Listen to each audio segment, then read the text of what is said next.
In this video we're going to learn how to add glowing effect to your Christmas videos using Filmora 15's pen tool. Filmora 15 comes with a lot of new exciting features. For more features you can visit my channel. Also, if you have not downloaded Filmora 15, then do download the latest version from the description below. So here is our Filmora 15. First of all, import your footage or picture inside Filmora 15 media panel. Now as we want to add glowing effects to the outside of this Christmas tree, just drag and drop the image on the layer and from the toolbar, activate the pen tool.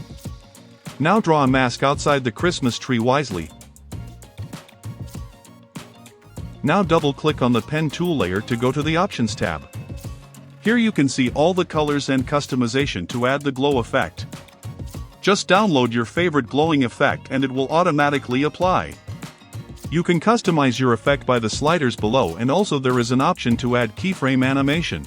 Now render playback for final preview.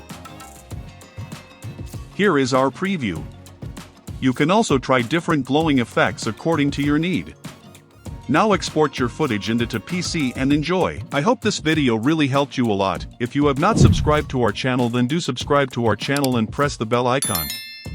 And download the latest version of Filmora from description below. Thanks for watching. See you in the next video.